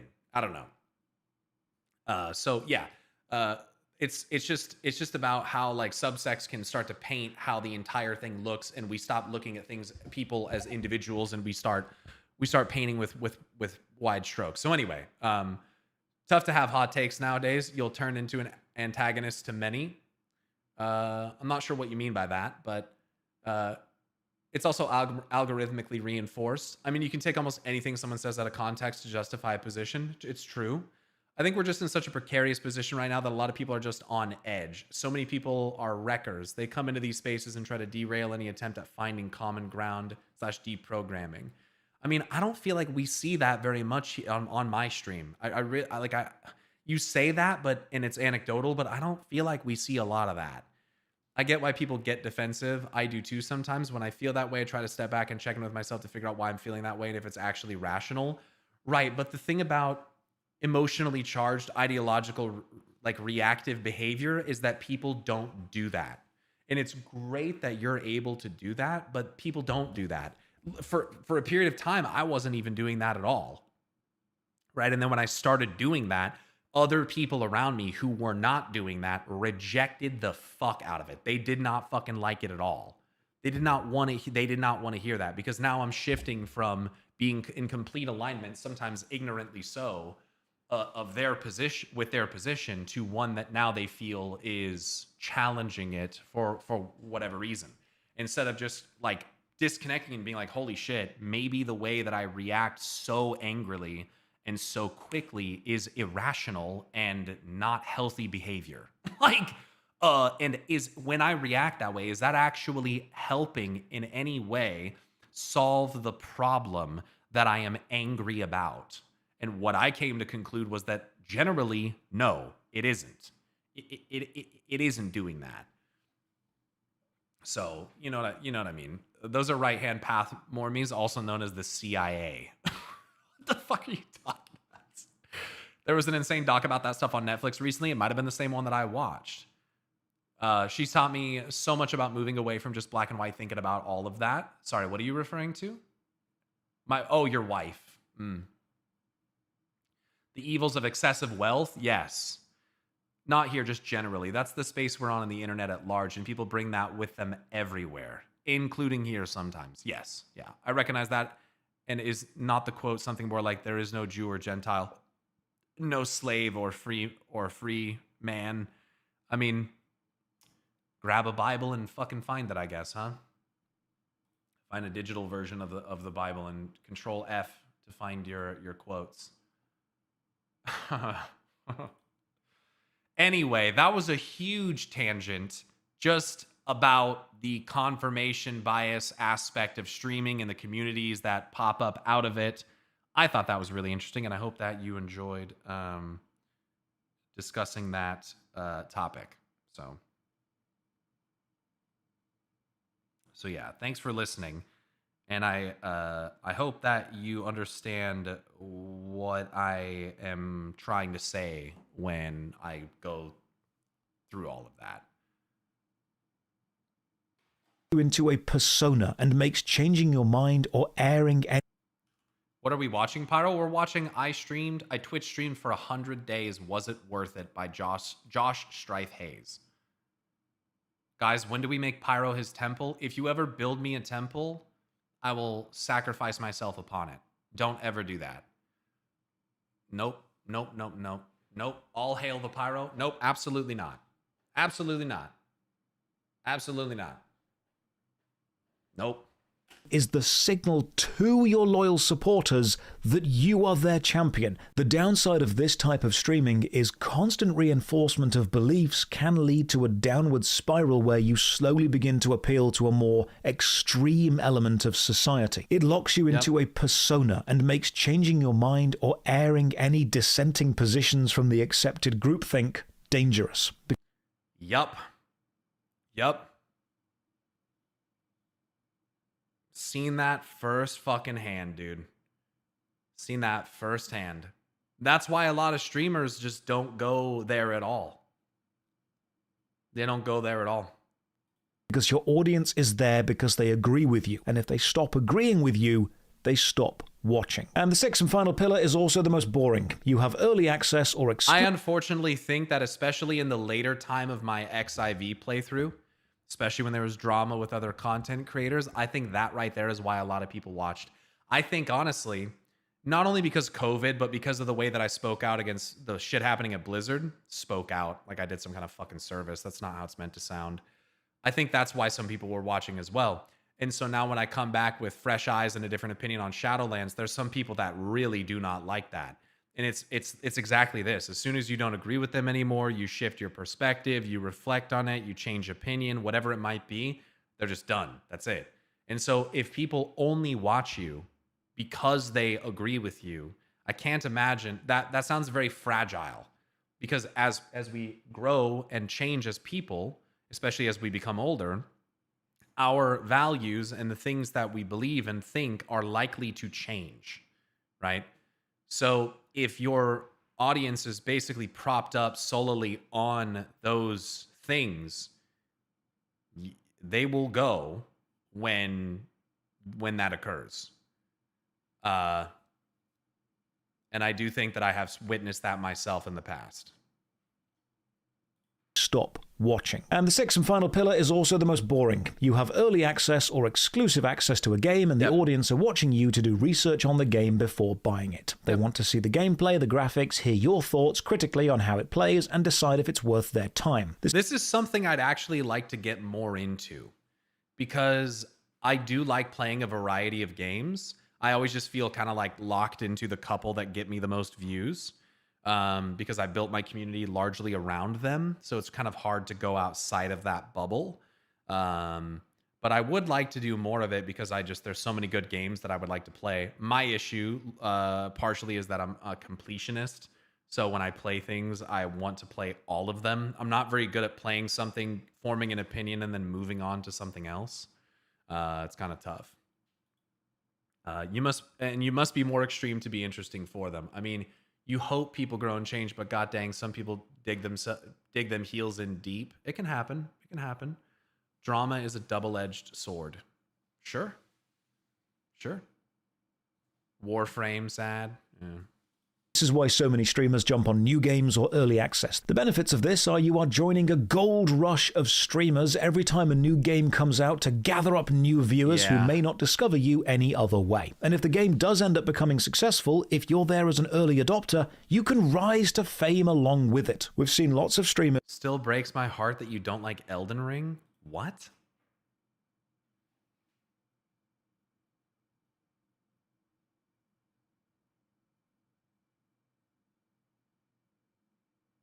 What?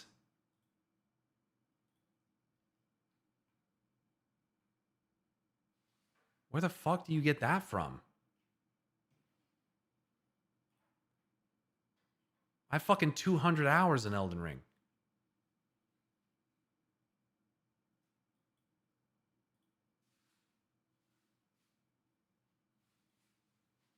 Main one game when it's not popular, the game blows up, and then that shoots. Did you play the DLC? I did. I didn't. I liked the DLC, except the final boss. The final boss is a fucking joke, and that was a cop-out bullshit fucking thing that they did, and it was laggy as fuck, and that sucked dick, and I didn't like that at all. So that's my thoughts on the DLC. But I liked all the rest of it. streamer into superstardom, like Ninja with Fortnite. The downside is if the game isn't successful, any viewers gained from it may leave unless they enjoy the stream for other reasons, and any time spent trying to build a community in a game which ultimately dies is time that you could have spent building up a community in another more established game. So, did you play Night Rain? I played a little bit of Night Rain, but like,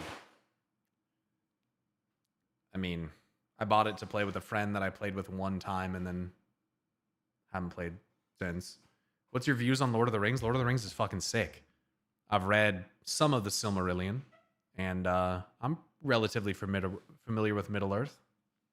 Good gameplay, funny chat and sex. I'm specifically, I think, obviously most familiar with what's presented in the movies, but also the Valar and the Ainur and Eru Ilúvatar, so more cosmic stuff. Shocker, I know. Damn, I loved the final boss.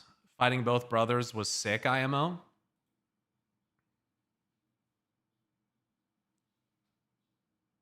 You're talking about fighting Radon and fucking Mikola? I think Mikola should have just been his own fucking fight. Like, why am I fighting Radon again? What the fuck is that? Will you play the Lord of the Rings RPG that's coming out from Warhorse Studios? Didn't that get canceled? Or no?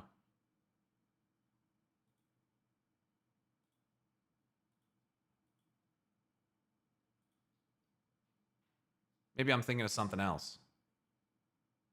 Appeal, fame and fanbase, giveaways and drops, confirmation bias and validation, and new game interest. The 6 pillars of streaming, in my humble opinion. Now, the interesting thing is... The Amazon MMO got canned. Oh, okay. All of these pillars contribute to the ongoing community of the streamer, and the focus of each pillar affects the community that streamer will end up with. So, what are my pillars, chat? What's the pillars here? If I had to pick my own ones, probably, I don't know about one, quality gameplay. I don't know that people watch me because I'm good at games, but sometimes you get some pretty sick moments where like crazy shit happens, or like I one-shot a thing and it's like, what the fuck? How do you do that? I think that probably some of it is 2. I think that's probably one of the main ones. I think I'm kind of funny. I don't know. I do get hit on by people in chat sometimes, which can be pretty awkward sometimes, but that happens. Definitely not already famous, but having a YouTube channel helps. Free stuff. Like, I think sometimes people care about the drops, but otherwise I don't think they really give a shit. Maybe a sense of belonging. I think that just being a part of a community in general is that. And I think there's definitely some political validation, but I think that maybe how you would measure that is like, if my politics skewed to the other direction, how many of you wouldn't watch anymore? And I wouldn't blame you at all. But like, how many wouldn't watch anymore? Because if it's that confirmation bias or validation of the perspective, it's like, you can't really blame people for wanting to hang around and watch people that have the same views as them. You know what I mean? Like, how are you going to hold that against someone, right? And then actual research, that might have been more of a thing in the past when I'd play like PTR and beta and stuff like that, but I don't think that's really much of a thing anymore. Does quality gameplay include analysis of themes? I think that it might.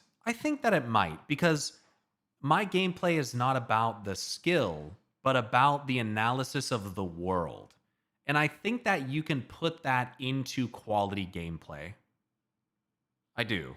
I think maybe it's probably more 1 and 2, and then a little bit of 5.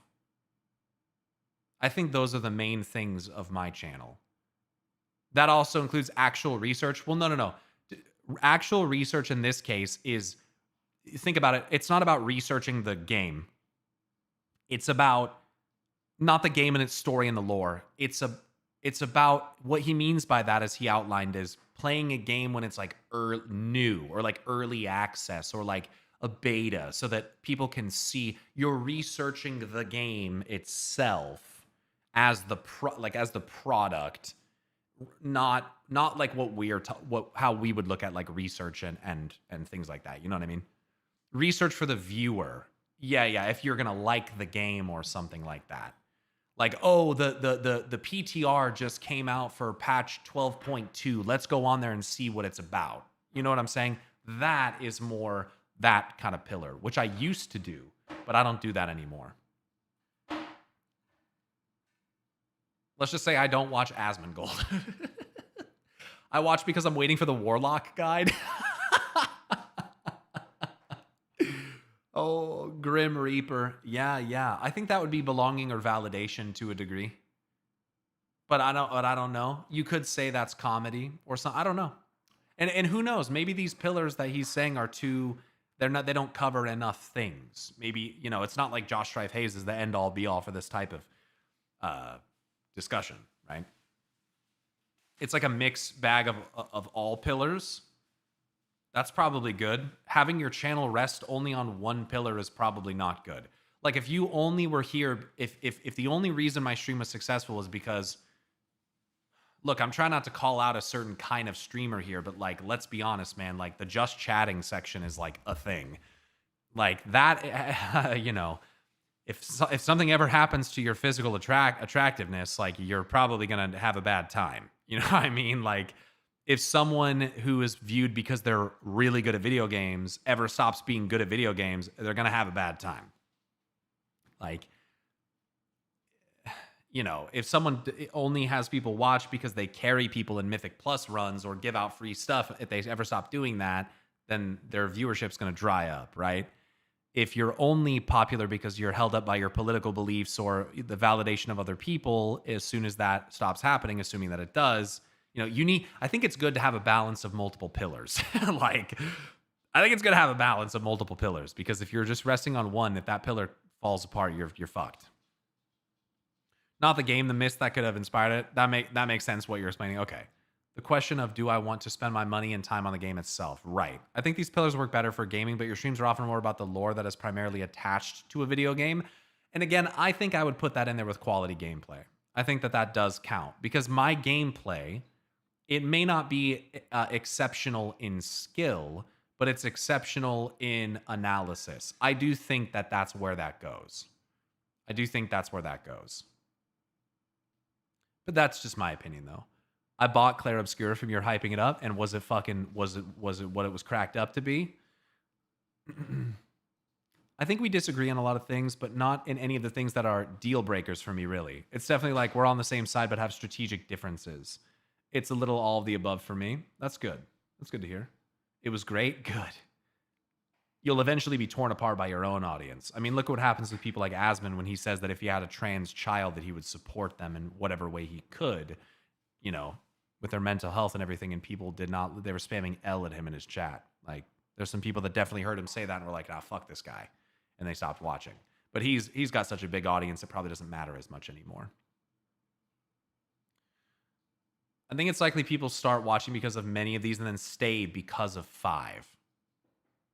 That could also be the case too. I like that take too. There could be many reasons why you start watching something, but ultimately for a lot of people is one of the largest reasons why you end up staying number 5. I think that's probably true. I think quality gameplay could be expanded to just be expert knowledge of a topic. Sure, even if that's translating to like high skill gameplay. I love your interpretations in the League universe, and then you pull me into retail WoW and WoW lore. That's awesome. Yeah, there's so many cool like similarities between them.